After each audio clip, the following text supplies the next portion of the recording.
자, 우리 그러면 이제 33페이지 이제 저번에 문제 풀었으니까 요거에 대한 답을 좀 들어가야 되는데, 요 정도면 지게 어쨌든 간에 난이도 하에 있긴 있지만 하는 아니야. 하에서 이제 중으로 넘어가기 위해서 중간 단계고, 그 정도 여러분 생각을 하면 되고 만만치 않아. 자, 그런데 이 지문은 얘들아 예측을 얼마나 디테일하게 하느냐가 굉장히 중요해. 자, 그러면 우리 한번 연습해보자. 자, 일단 1문단, 2문단, 자 3문단이 있지. 자, 3문단 첫 번째 문장, 어차피 중심 문장이니까 형광펜으로 밑줄 긋자. 자, 3문단. 자, 그리고 여러분 이제 얘기를 해봐. 자, 그러나 역적. 그러나 법률로 정해진 내용과 어긋나게 계약을 하면 당사자들에게 법물금이나 과태료 같은 법적 불이익이 있거나 계약의 효력이 부정되는 예외적인 경우도 있다라고 그랬지. 자, 그런데 얘들아 여기 접속어가 뭐야? 그러나지. 그러나는 앞의 내용을 뭐 하는 거니? 뒤집는 거지. 자, 다시. 그러나 법적 불이익이 있거나 계약의 효력이 부정되는 예외적인 경우도 있다. 자, 그럼 얘들아 그 앞에는 무슨 내용이 있을까? 법적 불이익도 없고 계약의 효력도 부정되지 않는 그런 경우가 있겠다. 콜? 맞아? 자, 그 다음에 4문단 봐봐. 자, 접속어 뭐 봐요? 한편. 자, 바뀌지. 자, 얘도 어차피 중심 문장 있으니까 미치고. 한편 체결된 계약 내용이 법률에 정해진 내용과 어긋날 때 4문단 첫 번째 문장, 법적 불이익이 있을 뿐 아니라 체결된 계약의 효력 자체도 인정되지 않아 급부 의무가 부정되는 경우가 있다라고 그랬지. 자, 그럼 얘들아 앞에는 어디까지 내용은 나와 있을 것 같아? 법적 불이익이 있는 경우까지 얘기가 나오겠지. 자, 됐어? 자, 그 다음에 5문단 첫 번째 문장, 얘도 어차피 중심 문장이니까 미치고. 그러나 강행 법규에 의해 계약의 효력이 부정되었을 때 부당 이득 반환 청구권이 인정되지 않는 경우도 있다. 그럼 그 앞에는 부당 이득 반환 청구권이 인정되는 얘기가 나오겠지. 내가 진짜 한 2학기쯤, 작년에도 이렇게 2학기쯤 가서 애들한테 물어보면 진짜 반반이야. 시험 보기 전에 이렇게 지문 보기 전에 이렇게 예측하는 애들도 있고 안 하는 애들도 있고 그래. 근데 그 차이는 진짜 커. 그러니까 별거 아니더라도 오래 안 걸리잖아, 이런 거 생각하는 거. 이게 여러분 왜 중요하냐면 5문단 첫 번째 문장을 여러분들이 읽고 예측했으면 4문단의 중심 문장이 제대로가 있어야 돼. 자, 그럼 이제부터 1문단서부터 먼저 보자. 자, 1문단. 자, 1문단을 읽는 제일 중요한 이야기는 그래 제재고, 두 번째 본론과 결론에 나올 내용을 예측하라고 그랬지. 추워서 결론을 겨울이래. 자, 자, 그럼 이제 1문단 마지막 문장 봐봐. 이 글의 제재가 뭐 같아? 법률하고 계약하고 어긋날 때 얘기야. 오케이? 자, 그러면 일단 이 글의 제재는 뭐냐면 뭐와 뭐의 충돌? 법률과 계약의 충돌이야.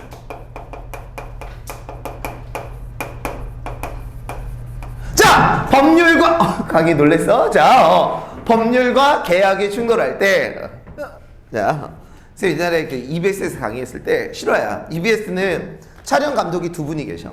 한 분은 이렇게 앉아가지고 선생님 그 모습을 찍고, 한 분은 칠판만 잡는 선생님이 있어. 근데 이렇게 어떤 의자면 이렇게 니들 바 같은데 안 가봤구나. 이렇게 앉아가지고 이렇게 도는 의자 있잖아. 이렇게 동그라미. 거기에 앉아서 이렇게 찍는데 처음이고 내가 짜! 그랬는데 이분이 이거 마이크를 듣다 깜짝 놀라가지고 넘어져가지고 NG가 난 적이 있었는데 근데 솔직히 지금 목소리가 그때 한 반도 안 돼. 그때 선생님이 EBS 했을 때가 선생님이 되게 젊었을 때 40대 초반이고 그랬으니까 그때 진짜 목소리가 어때? 쨍쨍했지. 강연 선생님이 나이가 50이 넘어. 안 그래 보이지?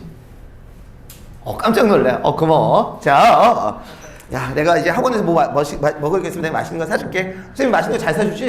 네. 진수 선생님이 나이 많으세요? 쌤이 많으세요? 쌤 많지. 아쉽다.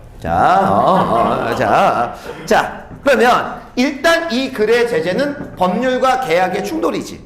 자, 그러면 앞으로 나올 내용을 한번 예측을 해볼까? 자, 앞으로 나올 내용을 예측을 하면, 자, 읽어볼게.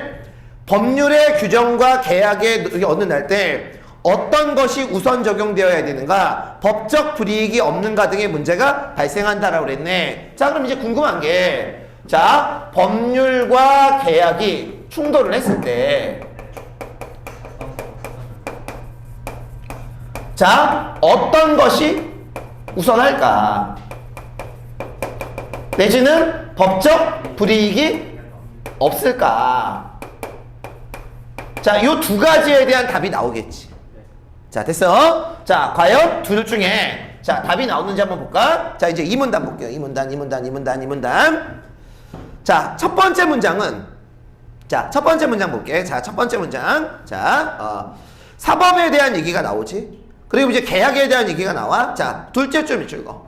따라서 당사자들이 사법에 속하는 법률의 규정과 어긋난 경우로 계약을 체결한 경우에 계약 내용이 우선 적용된다. 자, 형광펜으로. 자, 이게 왜 중심 문장인 거 알겠어? 여기 봐.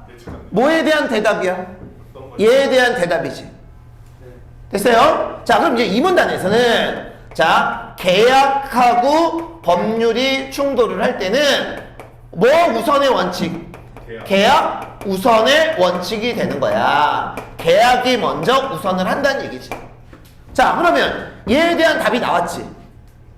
그럼 이제 우리는 뭐에 대한 답만 찾으면 돼? 법적 불이익이 있나 없나에 대한 얘기만 찾으면 되겠지. 자, 그러면 그 다음 문장 읽어. 자, 이처럼 법률상으로 규정되어 있다고 하더라도 당사자가 자유롭게 계약 내용을 정할 수 있는 법률 규정을 임의법규라고 한다고 그랬지. 법규. 자, 흔히 법규. 자, 봐봐. 자, 임의법규. 쌤이랑 이제부터 하나만 약속해. 작은 따옴표 있지. 비문학에서 작은 따옴표. 얘들아, 문학에서 작은 따옴표는 왜 써? 문학에서 작은 따옴표는 속으로 생각할 때 작은 따옴표 쓰잖아. 근데 설마 여기서 글 쓴 사람이 속으로 임의법규 이렇게 생각하고 있는 건 아니야. 그러면 비문학에서 작은 따옴표 왜 붙일까? 중요해. 그래, 핵심적인 제재니까. 그래서 앞으로 작은 따옴표 흔치 않은데 작은 따옴표가 나오면 무조건 중심 문장이라고 생각을 하면 돼. 자, 그러면 어쨌든 간에 여기에 나와 있는 이 문단은 무슨 법규에 대한 얘기가 나왔어? 임의법규지. 자, 그런데 이 문장이 여러분 왜 중심 문장이 또 되냐면, 자, 보세요. 봐봐. 숑. 임의법규는 당사자가 자유롭게 계약 내용을 정할 수 있지. 야, 계약을 자유롭게 해. 그럼 결국 뭐가 없을까? 법적 불이익이 없겠지. 왜? 자유로우니까. 그죠? 물론 부모님들은 약속을 좀 어기긴 하지만 부모님들 가끔 너희들이 이러지, 야, 오늘은 너 자유롭게 놀아. 그럼 아무런 강제를 하지 않겠다는 얘기잖아. 분명 그래놓고서 한 3-4시간 놀면 너 공부는 안 하니? 이렇게 또 부모님 물어보시지. 자, 난 안 그래 이 새끼들아. 자, 그럼 내가 얘기하고 싶은 게, 임의법규는 뭐가 없어? 법적 불이익이 없는 거야.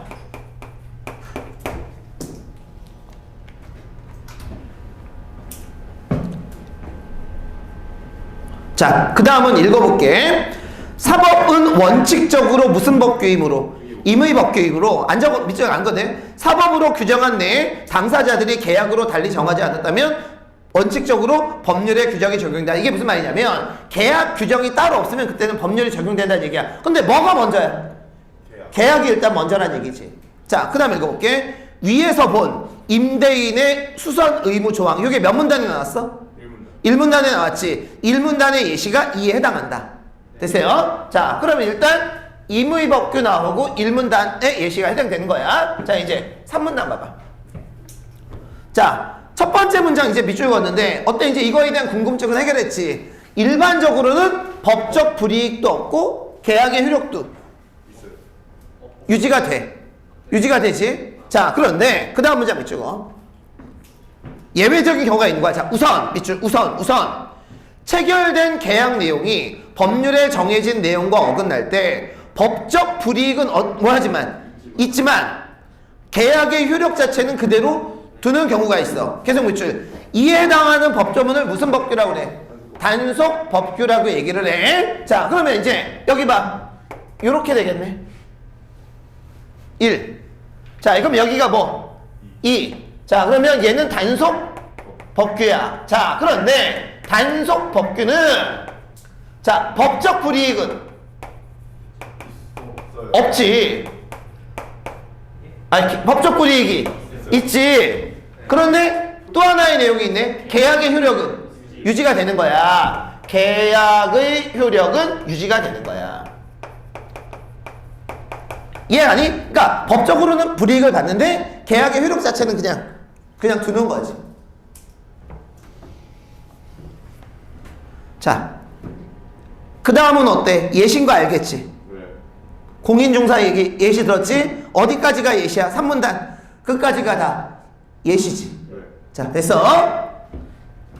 일단 문제 풀어와야 돼. 그래야 여러분 지문 다 하고 다 할 수 있어. 자, 4문단. 선생님이 이 책을 무조건 지금이 1월 중순 정도 되는데 이 책을 2월까지는 다 끝낼 생각이에요.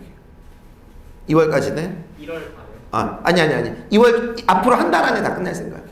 아니, 한 달까지도 가지 않겠지. 우리가 지금 독서만 하고 있지. 독서만 하고 있다면 지금 한 3분의 1 정도 끝낸 거야, 얘들아. 오래 안 걸려. 그리고 빨리 이제 새 책 들어가야지. 자, 이제 5문단. 첫 번째 문장. 형광펜으로 아까 밑줄 그었었지. 네. 자, 그 다음 문장까지 밑줄 그어. 둘째 줄. 이에 해당하는 법조문을 뭐라 그래? 강행 법규라고 얘기하지. 자, 그러면 4문단은 강행 법규에 대한 얘기가 나왔는데, 자, 강행 법규는 뭐도 있고 법적 불이익도 있고 효력도 인정. 효력도 아니지, 부정하는 거지. 네. 그러니까 말 그대로 어때? 얘가 제일 강한 거야. 네. 자, 그럼 질문. 자, 임의법규와 단속법규의 공통점은? 계약의 계약의 효력이 유지가 돼. 단속법규와 강행법규의 공통점은? 법적 불이익이 있어. 그러니까 여기에서 여기로 갈수록 법규가 더 중요해지는 거지. 자, 그러면 일단 여기까지는 눈에 보이지. 4. 자, 그런데 이제 내가 너희들에게 질문을 하나 던질 거야. 4문단에는 문장이 하나 더 밑줄이 거 있어야 돼. 자, 여기 봐. 우리 중심 문장 찾는 첫 번째 원칙이 뭐였지? 내가 예측했던 내용이 나오면 중심 문장이라고 얘기했지. 자, 그런데 5문단 첫째 줄 봐봐. 우리 아까 예측했던 게 뭐야? 강행 법규인데 부당 이득 반환 청구까지 인정되지 않는 경우도 있다고 그랬지. 그럼 얘들아, 그 앞에는 부당 강행 법규인데 부당 이득 반환 청구권이 인정되는 얘기가 나와야 되겠지. 자, 그럼 4문단 봐봐.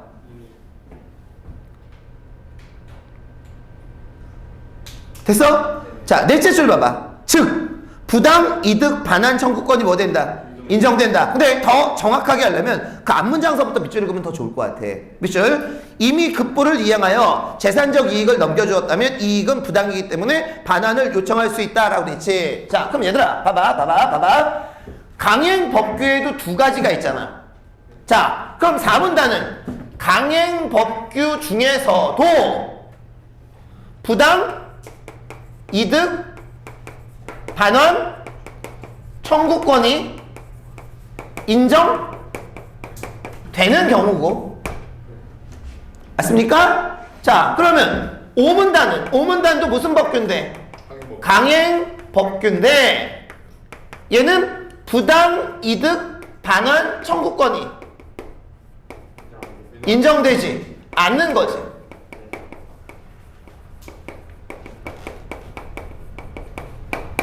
자, 그러면 여기까지 이해 가니? 이제 왜 여기를 다시 둘로 나눴을까? 강행법규도 다시 두 가지가 있는 거니까.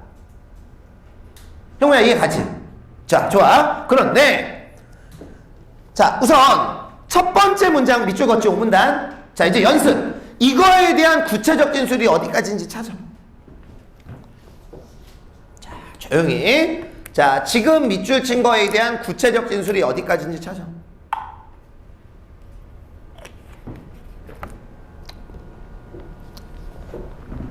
찾았어? 끝까지가 아니지. 어디까지니? 원칙이다. 원칙이다. 원칙이다. 원칙이다. 자, 그럼 그 다음 문장 밑줄 그어봐. 국가가 개인 간의 계약에 개입하는 것은 국가안보, 사회질서, 공공법리 등의 정당한 입법 목적을 달성하기 위해서이다. 계속 밑줄 그을 거야. 이 경우 개인의 자유를 제한하려면 필요한 만큼만 최소로 제한해야 된다는 비례 원칙이 적용된다. 자, 그럼 질문. 여기에 나와 있는 세 가지 법규 중에서 잘 봐. 질문. 비례 원칙이 적용되는 건 무슨 법규하고 무슨 법규야? 단속법규라고 생각해요. 왜? 나라의 그런 계약의 자유를 제한하려면 비례 원칙이 적용이 되잖아. 근데 얘는 계약의 자유를 제한하지 않지. 얘는 제한하지. 얘도 어때? 제한하지. 강희야, 이해가? 봐봐. 얘는 아무런 법적 불이익도 없잖아. 그러니까 얘는 내 맘대로 개입해도 돼. 그럼 얘는 자유를 제한하니 안 하니? 안 하지. 근데 얘는 법적 불이익이 있지. 얘도 법적 불이익이 있지. 그럼 얘네들은 어때? 자유를 제한하지. 그러니까 얘는 비례 원칙이 적용되지 않겠지. 아주 쉽게 얘기하면 얘네들은 어때? 개인의 자유를 제한하려면 비례 원칙이 적용된다는 얘기야. 그러니까 엄밀하게 말하면 잘 들어. 5문단 그 셋째 줄 국가가 앞에서 원래 문단이 한 번 더 나뉘어야 돼. 왜? 새로운 얘기가 완전히 진행이 되니까. 자, 콜. 자, 그래서 여기서 이제 우리가 또 뽑아낼 수 있는 거는, 자, 5문단은 자, 이거에 대한 얘기 플러스, 자, 무슨 원칙에 대한 설명? 비례 원칙에 대한 설명이 들어가는 거야. 자, 그러면 이 지문 요렇게 됐고, 자, 그러면 이 지문 병렬식 구성 맞지? 자, 그 다음에 공통점도 있고 차이점도 있으니까 비교 대조형 지문이 되는 거지.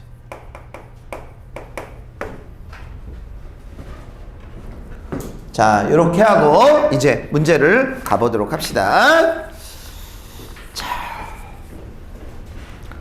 자, 우선 1번 문제는 일치 문제니까 솔직히 어디를 봐야 될지 모르겠지. 네. 자, 2번 봐봐. 2번. 자, 윗글을 참고할 때 A에 제시된 물음이지. 자, A를 봐봐. A. 잘 봐. A.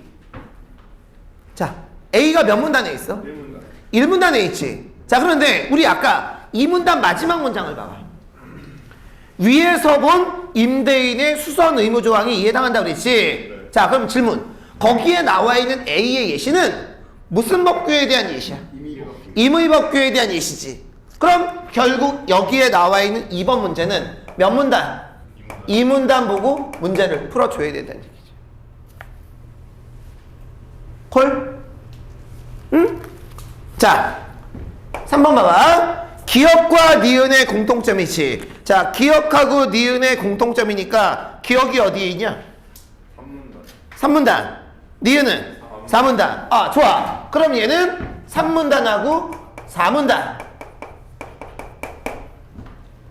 자, 그러면 4번 문제는 딱 봐도 여기 봐. 2, 3, 4야. 2, 3, 4. 그러면 일단 어느 문단의 내용도 5문단의 내용. 5문단은 무슨 법규인데? 강행법규인데. 근데 거기에 나와 있는, 하여튼 요 얘기 이제 좀 이따 하고 5번 문제는 어때? 어휘 문제고. 자, 콜 여기까지 됐어? 어휘가 지금 나와요? 지금도 이런 어휘도 나와. 이런 어휘나요? 이런 어휘. 어떤 어휘냐면은, 아니, 사자성어 말고 이렇게 똑같은 사자성어는 안 나와요. 사자성어는 안 나와, 수능에 이제. 한자성어는 안 나와, 수능에. 안 외워도 돼. 대신 어휘는 한 문제가 나올 수 있는데 그 나오는 문제가 이런 스타일의 문제. 똑같은 단어 뜻 주고 뭐 먹다 주고 이 먹다와 뜻이 유사한 것. 요거 이제 푸는 방법도 가르쳐 줄게, 쌤이. 걱정하지 마. 자, 그럼 이제 1번 문제부터 보자. 자, 1번. 자, 윗글에 대한 이해로, 자, 적절하지 않은 것을 물었어. 자, 3번 답지 봐. 단속법규로 국가가 개인 간의 계약에 개입할 때에는 비례 원칙이 적용되지 않는다라고 그랬지. 자, 그런데 밑줄 거 5문단. 넷째 줄 연필로. 이 경우 계약의 자유를 제한하려면 필요한 만큼만 최소로 제한된다는데 어때? 비례 원칙이 적용된다. 자, 여기에다가 숫자 1 적어놓고, 자, 그러면 1번 문제의 답은 몇 번? 3번. 자, 얘는 몇 문단에서 답이 나왔어? 5문단. 아, 여기서 5문단에서 답이 일단 나왔구나. 자, 좋아요. 자, 그 다음에 얘들아, 잘 들어야 돼. 2번 문제와 3번 문제는 같은 문제야. 2번 문제와 3번 문제는 같은 문제거든. 자, 그러면 이제부터 왜 두 문제가 같은지 봐. 자, 2번 문제 볼게요. 윗글을 참고할 때 A에 제시된 물음이지. 자, 여기 잠깐만 볼래? 여기 봐, 여기 봐. 얘하고 얘네 둘의 차이점은, 얘는 법적 불이익이 없고 얘네들은 법적 불이익이 있지. 자, 그러면 분명히 거기에 나와 있는 A는 무슨 법규에 의했어? 임의 법규에 의했어. 그런데 거기서 자, 이 문단 다시 넘어가서, 자, 이 문단 자, 밑줄 거 마지막 문장 밑줄 거. 위에서 본 임대인의 수선 의무 조항이 해당한다. 자, 여기다 이제 숫자 2 적어놓고, 자, 그러면 여기에 나와 있는 A의 예시는 무슨 법규야? 임의 법규. 자, 그럼 법적 불이익이 없지?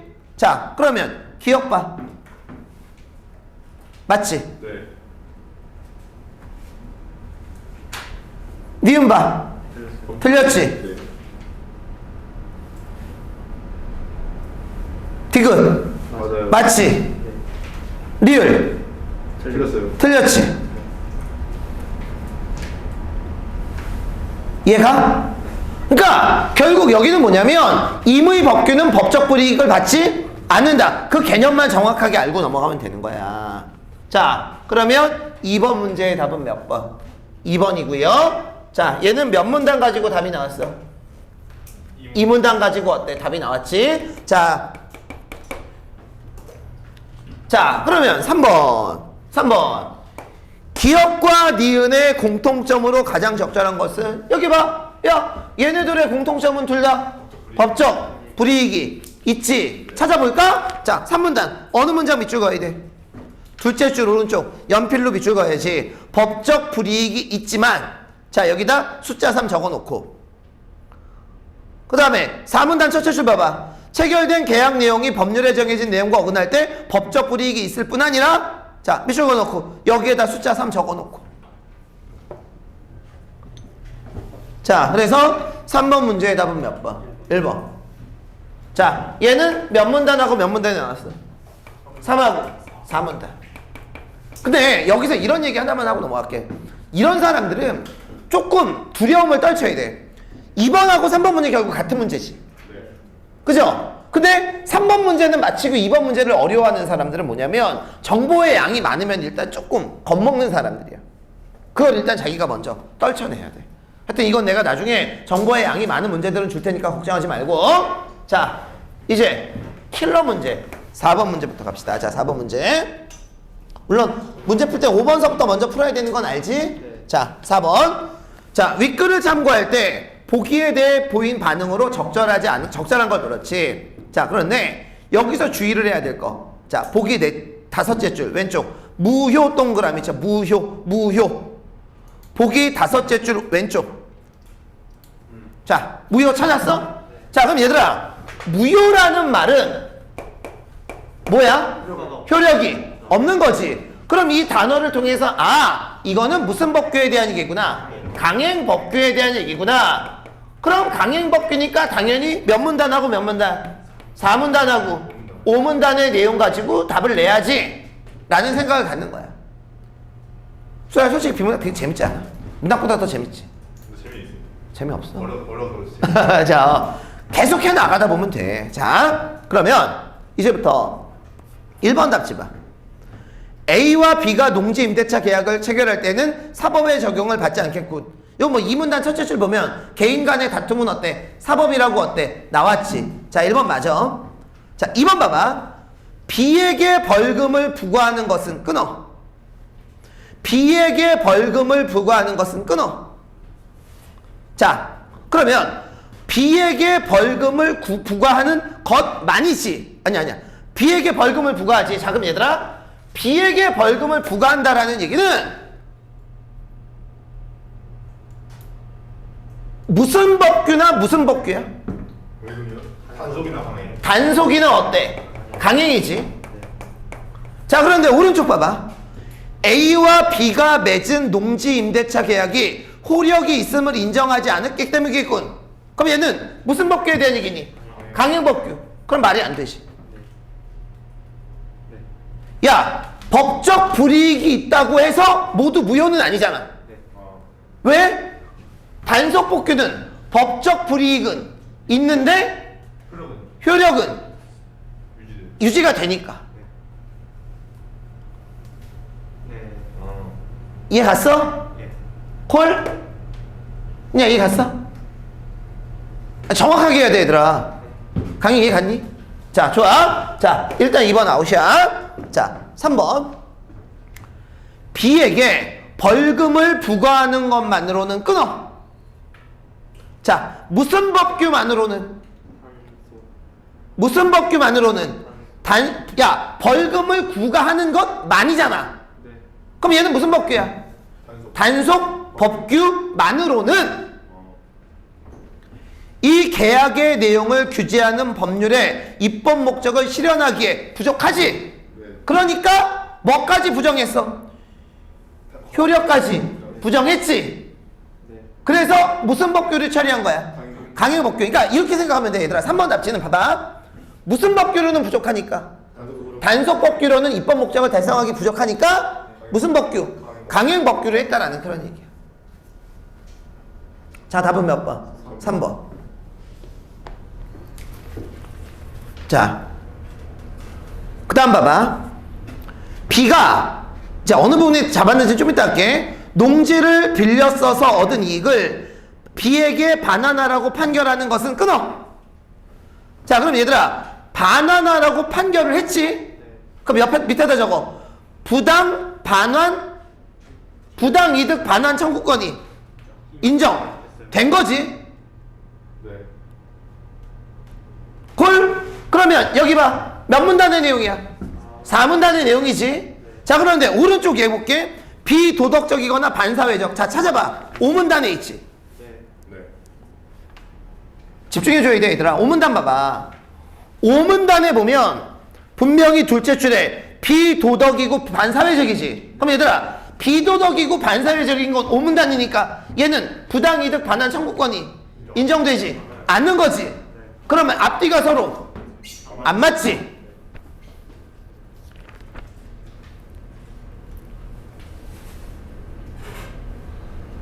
그러면 5번 답지가 왜 틀렸는지 알겠지? 네. 왜 반환하라고 판결했어? 부당 이득이니까 반환하라고 판결한 거겠지. 네. 자, 됐죠? 자, 그래서 실제로 이 문제를 풀 때는 자, 5문단 비추고, 자, 5문단 셋째 줄 연필로 비추고, 국가가 개인 간의 계약에 개입하는 것은 국가안보, 사회질서, 공공법리 등의 정당한 입법 목적을 달성하기 위해서이다. 자, 여기에다가 숫자 4 적어놓고 결국 단속법규만으로는 입법 목적을 달성할 수 없으니까 무슨 법규까지? 강행법규까지 끌어들인 거라. 그래서 4번 문제의 답은 3번이 답이 되겠고요. 자, 어휘 문제는 내가 나중에 한꺼번에 해줄 테니까 답만 갈게. 자, 5번 문제의 답은 5번이 답이 되겠습니다. 자, 그 다음에 숙제가 쌤이 42쪽을 풀어라고 얘기하는 게 숙제였었어. 맞지? 여기까지 오늘 설명을 좀 해야 돼. 혹시 우리 요거 듣는 친구들 중에 안 해온 친구들은 42쪽 이거 꼭 좀 풀어와야 돼. 자, 그러면 42쪽. 자, 1, 2, 3, 4. 자, 가령이 5문단이야. 그 다음에 고장 매도자는 6문단. 자, 그러면 일단 이거는 문단 앞을 통해서 예측할 수 있는 게 거의 없어. 자, 가령이라는 말은 결국 구체적 진술이니까 5문단이 4문단의 구체적 진술이구나. 그냥 앞으로 구체적 진술은 구진. 자, 이렇게 쓸게. 수호야, 네 얼굴. 자, 미안해. 자, 구진. 하하. 난 일진. 자, 그거요. 개그야. 자, 이제 1문단 봅시다. 1문단. 자, 질문. 이 글의 제재는 CDS 프리미엄이야. 자, 일단 이 글의 제재는 CDS 프리미엄. 자, 그러면 앞으로 나올 내용 예측해봐. 아니야. 자, 맨 마지막 문장 봐봐. 이 자료를 이해하기 위해서는 채권의 신용 위험과 신용 파산 스왑 후의 개념을 알아볼 필요가 있다 그랬지. 그럼 얘들아, 뭐를 알아보기 위해서는? CDS 프리미엄을 이해하기 위해서는 뭐를 먼저 알아야 돼? 채권의 신용 위험과 신용 파산 스왑을 알아야 되겠지. 근데 솔직히 너희들 채권이 뭔지 알아? 모르지. 그럼 뭐에 대한 뜻풀이도? 채권에 대한 뜻풀이도 들어가 줘야 되겠지. 자, 그러면 우리가 예측할 수 있는 건 첫 번째는 채권의 신용 위험. 물론 이제 채권에 대해서 나오겠지만 신용 위험에 대해서도 알아야 되고, 자, 두 번째 뭐에 대해서도 알아야 돼? C, D, S에 대해서도 알아야 되겠지. 자, 이 두 가지를 알아야 된다는 얘기야. 자, 이제 이 문단 봅시다. 이 문단. 자, 밑줄. 채권은 정부나 기업이 자금을 조달하기 위해 발행하며 그 가격은 채권이 매매되는 채권 시장에서 결정된다라고 그랬지. 자, 아주 쉽게 가르쳐줘. 이 채권 개념은 수능에 굉장히 많이 나오는 개념이고 올해는 수능에 경제 지문이 나올 가능성이 높아. 오케이? 그래서 일단은 이 채권에 대해서 정확하게 여러분 알고 있으면 되게 좋을 것 같아. 자, 너희들 국채라는 게 있고 기업채라는 게 있어. 그냥 개념만 알아도 나중에 이제 이거 정리할 시간이 한 번 있을 거야. 자, 예를 들면 지금 현재 우리나라에 돈이 없어. 그러면 나라에 어때? 돈이 필요하지. 그럼 나라에 돈이 필요하면 뭘 하냐면 주식처럼 우리나라 채권을 발행해.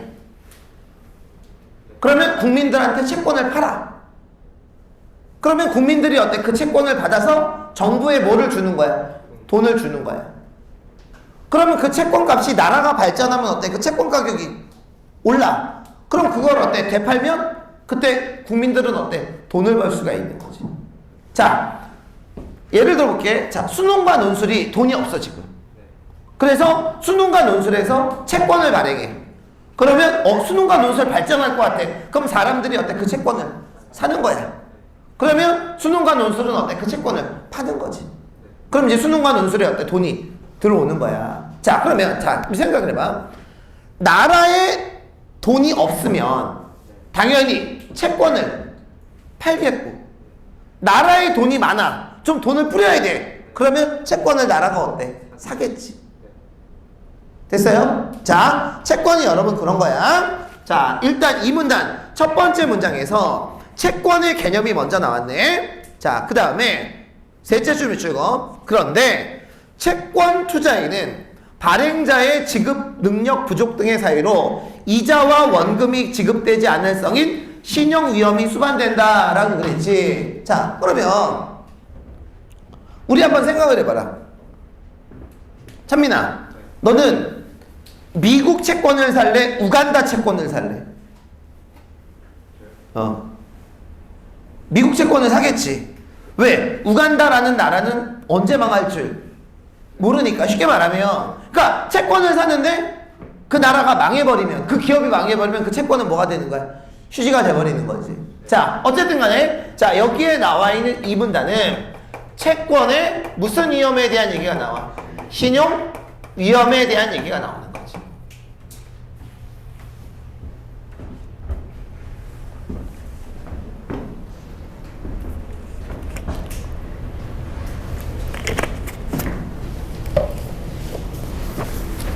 자, 그런데 그 다음 문장도 비추고 또 새로운 내용 나와. 이에 따라 각국은 채권의 신용 위험을 평가해 신용 등급으로 공시하는 신용평가 제도를 도입하여 투자자를 보호하고 있다 그랬지. 자, 그러면 채권의 신용 위험을 평가하기 위한 지표가 필요해. 그죠? 그래서 무슨 제도를 도입했어? 신용평가 제도를 도입을 했지. 자, 그런데 궁금해 안 궁금해? 궁금해. 뭐가 궁금해? 신용 평가제도가 도대체 뭐야? 신용 평가제도가 도대체 뭐야? 자, 그러면 신용 평가제도가 뭔지 구체적 진술이 나와야 되겠지. 몇 문단에 나오겠니? 3문단에 나오겠지. 자, 3문단 한번 쭉 읽어봐.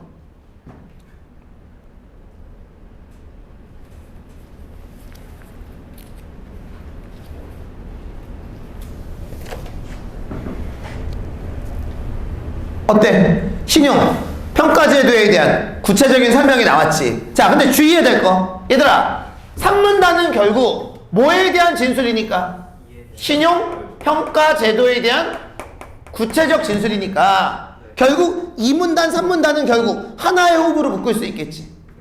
왜? 뭐에 대한 얘기? 채권의 신용 위험에 대한 얘기야. 자, 그러면 일단 얘에 대한 얘기 끝났지. 그럼 이제 뭐에 대한 얘기 나와야 돼? CDS에 대한 얘기가 나와야 되겠지. 자, CDS가 어디 나왔냐? 자, 4문단 첫째 줄 밑줄거. CDS는 채권 투자자들이 신용 위험을 피하려는 목적으로 활용하는 파생금융 상품이다. 계속 밑줄. CDS 거래는 누구와 누구 사이에서 이루어져? 보장 매입자와 보장 매도자 사이에서 이루어지지. 그럼 얘들아, 세 가지의 뜻이 궁금하지? 뭐? 보장이 뭐야? 그 다음에 보장 매입자가 뭐야? 그 다음에 보장 매도자가 뭐야? 뜻풀이 해줬지. 그 다음에 그것도 모를까봐 몇 문단에서 5문단에서 예시까지 들어준 거야. 됐어요? 자, 그러면 자 4문단의 내용과 5문단의 내용을 같이 가면 일단 4문단의 내용은 CDS의 개념이 나왔고, CDS는 누구하고 누구 사이에서 이루어져? 보장 매입자와 보장 매도자 사이에서 이루어진다. 자, 매입은 뭐니? 사는 거야. 매도는 파는 거야. 그러면 보장 매입자는 보장을 사는 거고, 보장 매도자는 보장을 파는 거야. 이따 이제 좀 이따 문제 나오니까 그때 가서 다시 한 번만 여러분 얘기를 해줄게. 자, 그러면 이제 뭐에 대한 얘기 나왔어? CDS. 하지만 우리가 궁극적으로 알고 싶었던 건 이 두 가지가 아니지. 궁극적인 예측은 세 번째, CDS 프리미엄에 대해서 알고 싶잖아. 자, 그러면 CDS 프리미엄이 6문단에 나오는지 한번 보자. 자, 밑줄. 보장 매도자는 기초 자산의 신용 위험을 부담하는 것에 대한 보상으로 보장 매입자로부터 일종의 보험료를 받는데 이것의 요율이 CDS 프리미엄이다. 계속 밑줄. CDS 프리미엄은 기초 자산의 신용 위험이나 보장 매도자의 유사시 지급 능력과 같은 여러 요인의 영향을 받는다. 그럼 당연히 그 다음에는 어떤 여러 요인들이 있는지 구체적 진술이 나와야 되겠지. 자, 그러면 5문단의 제목은 잠깐만. 5문단은 몇 문단에? 4문단의 구체적 진술이고, 자, 마지막 6문단은 CDS 프리미엄이 뭔지 설명을 했고, CDS 프리미엄에 영향을 미치는 요인에 대해서 얘기한 거지. 자, 그러면 자, 이제부터 보세요. 일단 이 지문을 틀려도 좋아. 구조화가. 대신 이거는 좀 봤으면 좋겠어. 자, 이 글의 본론 1은 2, 3. 이 글의 본론 2는 4, 5. 6은 이렇게 와도 돼. 그리고 이렇게 와도 상관은 없어. 상관없어. 대신 너희들이 알아야 될 건 여기 봐. 여기는 채권의 신용 위험 얘기구나. 여기는 CDS 얘기구나. 여기는 CDS 프리미엄 얘기구나. 그렇게 하면 돼. 호흡만 나눠주면 돼. 자, 그래서 이 지문은 무슨 식 구성? 병렬식 구성이 되는 거지. 잘했네. 자, 이제 농담이 아니고 요 다음 교재서부터는 좀 읽고 나면 한 시간에 3지문씩 설명할 거야. 3지문씩. 가능하겠지 이제는. 뭐 그때만 되면 내가 야 이게 일반적 지수 이거 설명 안 해. 그냥 쫙쫙 너희들이 따라붙을 수 있어야 돼. 내가 얘기했어. 이 책 끝날 때 되면 이제 지문 독해가 여러분 눈에 들어와. 대신 다시 한번 얘기할게. 안 되는 건 계속 복습하고 안 되는 건 계속 강의 듣고 그렇게 해서 너희들 걸로 이제 집어넣어야 돼. 자 그러면 이제 1번 문제서부터 먼저 보자. 요거 지울게. 자 1번. 자 무슨 문제야? 일치 문제지. 자 2번 문제 봅시다. A의 기억 디귿이지. 자 그럼 A가 몇 문단이야? 5문단. 그럼 당연히 얘는 어때? 몇 문단하고 몇 문단? 4하고 5문단을 봐야 되겠지. 자 3번 문제 볼게요. CDS 프리미엄이지. 네. 네. 그럼 몇 문단이지? 6문단이지. 자 그런데 보기를 쭉 읽어보니까 뭐 B 플러스 BB 이렇게 나왔지. 그럼 얘는 무슨 제도에 대한 얘기야? 신용 평가 제도에 대한 얘기니까 6문단하고 3문단이지. 자 그럼 얘들아 봐봐. 1문단은 이 글에 1문단은 이상한데. 1문단은 이 글의 서론이니까 그럼 답화도 어때? 4, 5, 6, 3. 그러면 4번 문제는 아무래도 2문단 쪽에서 답이 나올 가능성이 굉장히 높아지겠지. 자 길지 않을지 모르겠으나 자 그러면 이제 1번 문제서부터 갑시다. 자 윗글의 내용과 일치하지 않는 것은 이렇게 되어 있지. 2문단을 여기서 활용한 거야. 자 2문단 셋째 줄이 줄거. 채권 투자에는 발행자의 지급 능력 부족 등의 사유로 이자와 원금이 지급되지 않을 가능성인 신용위험이 수반된다. 연필로 밑줄 걷어? 그치? 자 그럼 여기다 숫자 1 적어놓고 자 그러면 1번 문제의 답은 몇 번? 2번. 자 얘가 몇 문단 가지고 답을 낸 거야? 2문단 가지고 답을 낸 거야. 자 2번 문제 봅시다. 자 A의 기억 디귿에 대한 이해로 적절한 건 그렇지. 자 4문단 5문단이야. 자 밑줄. 자 4문단 둘째 줄 밑줄. 보장 매도자는 보장 매입자가 보유한 채권에서 부도가 나면 이에 따른 손실을 보상하는 역할을 한다. 계속 밑줄. CDS 거래를 통해 채권의 신용위험은 보장 매입자로부터 보장 매도자로 이전된다. 됐어? 자 여기에다 숫자 2 적어놓고 자 여기 잠깐만 보자. 자 A라는 사람이 채권을 갖고 있어. 자 그런데 이 채권이 위험해질지 몰라. 그죠? 불안해. 그래서 이 B한테 일정한 돈을 줘. 그래서 여기에 나와 있는 이 B가 이 돈을 받고 위험을 부담을 하는 거야. 됐니?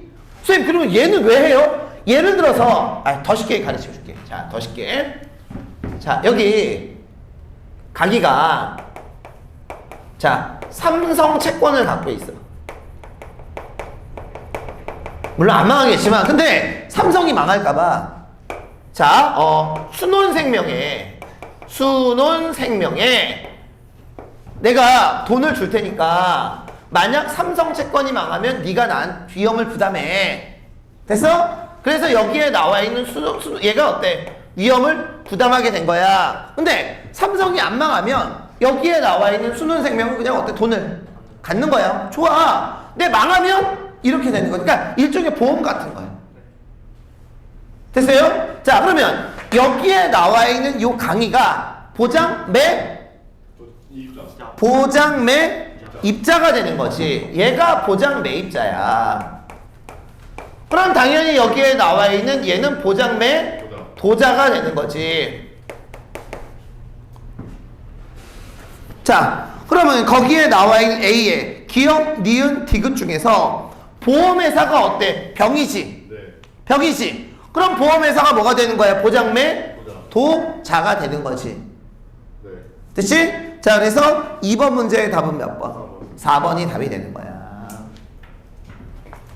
자 그러면 여기에 나와 있는 이 2번 문제는 4, 5문단 통해서 답이 나왔고 자 답은 4번. 자 3번 문제 볼래? 정답률이 40. 7%. 어려운 문제예요. 확실히 어려워. 자, 그러면 자 이제 3번 문제 봅시다. 보기의 가, 마중, 밑줄 거 CDS 프리미엄이 몇 번째로 큰 거야? 두 번째로 큰 거야. 그럼 당연히 여기에 나와 있는 얘는 이제 마지막 6문단을 봐야 되는 건 알 것 같아. 자, 그런데 6문단에서 자, 밑줄 거. 자, 리을 기초 자산의 신용 위험이 크면 찾았니? CDS 프리미엄도 뭐하다? 크다. 야, 생각을 해봐. 그 사람이 갖고 있는 주식이 망할 가능성이 높으면 그만큼 어때? 보험회사에 더 많은 돈을 주겠지. 망할 가능성이 높으니까 여기에 나와 있는 이 순원생명에서도 알았어, 내가 보장해 줄 테니까 그 회사 위험에 그럼 돈 많이 맡겨, 이럴 거 아니겠냐고. 자, 그러면 거기에 나와 있는 표를 봐봐. 기초 자산의 신용 등급, 기초 자산의 신용 위험이 크면 CDS 프리미엄이 크다고 했지. 자, 그런데 가, 나는 비, 비구, 다라, 마는 비, 비, 비지. 자, 3문단 다시 한번 눈으로 읽어.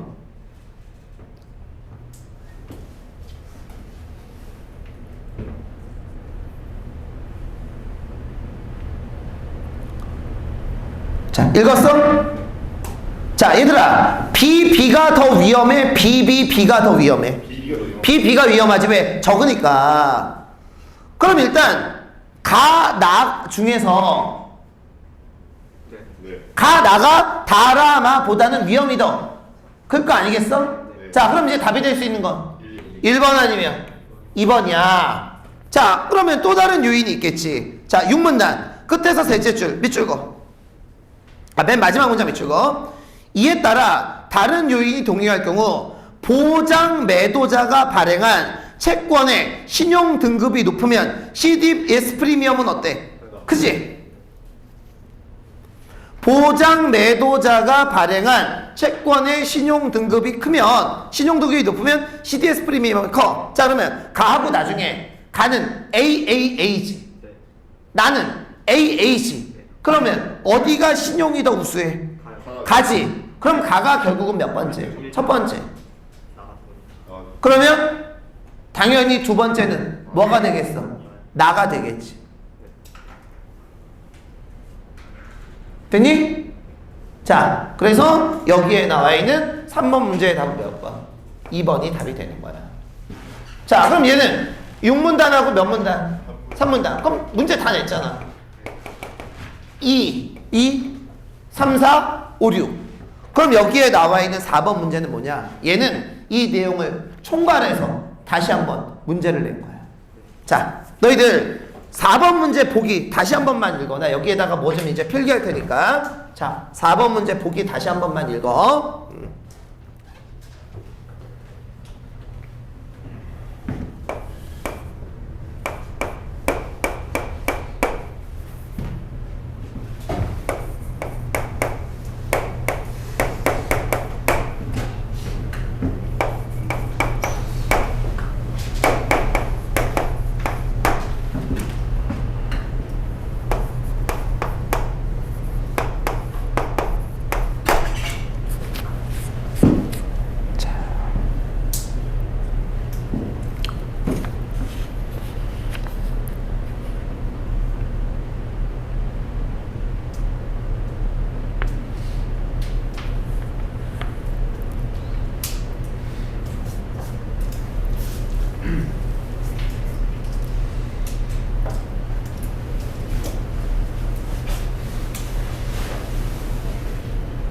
자, 됐어? 자, 그럼 이제 우리 한번 보자. 자, 2011년 1월 1일에 CDS를 계약했지. 자, 그런데 여기서 BX가 뭐야? X가 몇이니? 신용이. BX가 A 마이너스지. 자, 그 다음에 Z의 신용등급이 A야. 근데 여기서 X 회사의 주식을 누가 샀어? Y가 샀지. 그러면 여기 봐. Y가 뭐가 되는 거야? 보장매. 입자가 되는 거고. 자, 이걸 누가 샀어? Z가 위험을 샀지. 그럼 Z가 뭐야? 보장매 도자가 되는 거 아니야. 자, 그런데 2017년도 9월 17일 X의 재무 상황이 악화됐지. 네. 자, 그러면 X의 재무 상황이 나타났으니까 여기 봐. 그럼 이때는 BX가 A-보다 떨어질 가능성이 높았겠지. 그치? 자, 그런데 2012년 10월 30일에 X의 지급 능력이 뭐 됐어? 개선됐지. 그러면 BX의 신용등급이 뭔진 모르겠지만 올라갔겠지.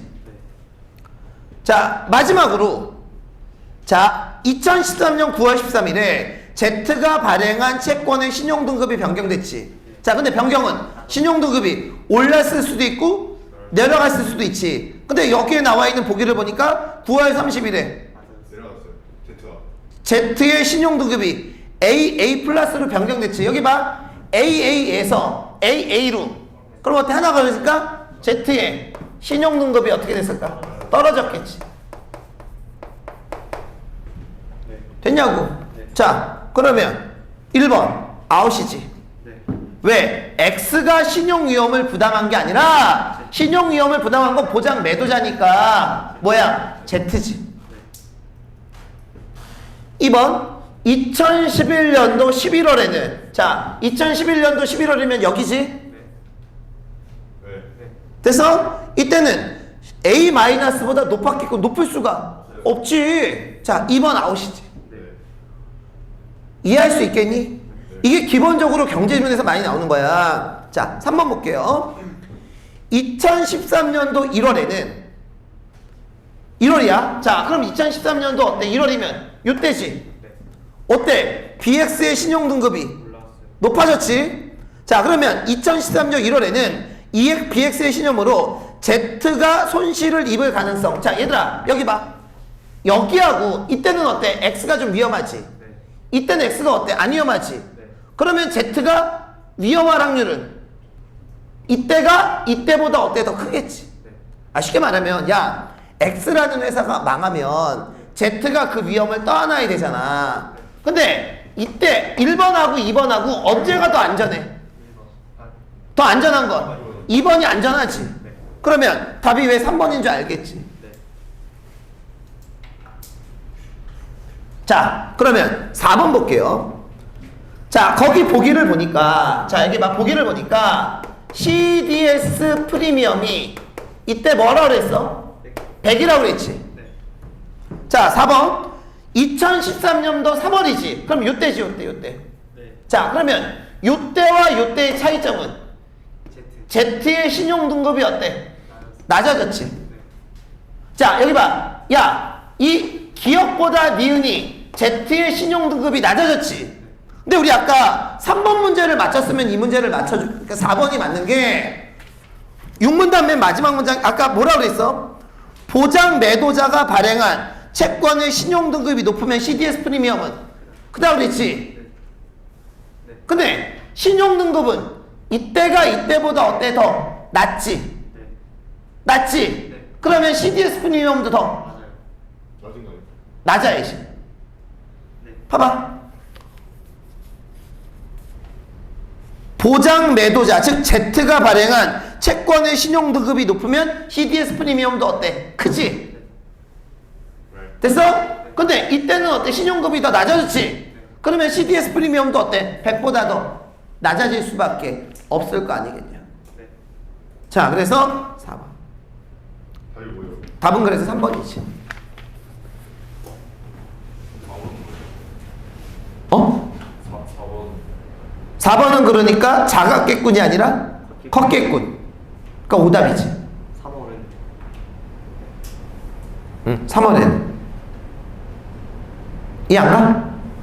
차가 진 거니까 원래 갔다 이러면 이때가 3월이고 이때가 나중이니까 당연히 이때는 잠깐만 차가 진 거는 이때가 컸겠지. 네. 야 여기 봐. Z의 신용 등급이 이때가 더 좋았잖아. 신용 등급이 높으면 CDS 프리미엄도 어때 더? 커야지. 네. 그럼 이때가 크고 이때가 어때? 작겠지. 그 작아지. 작았겠군. 작아지겠군이 아닌 작았겠군. 그거 틀린 거 아니야. 네. 수호야 이때가 어때? CDS 프리미엄이 더 어때? 더 높아요. 그렇지 높겠군. 그거 4번 나오시지.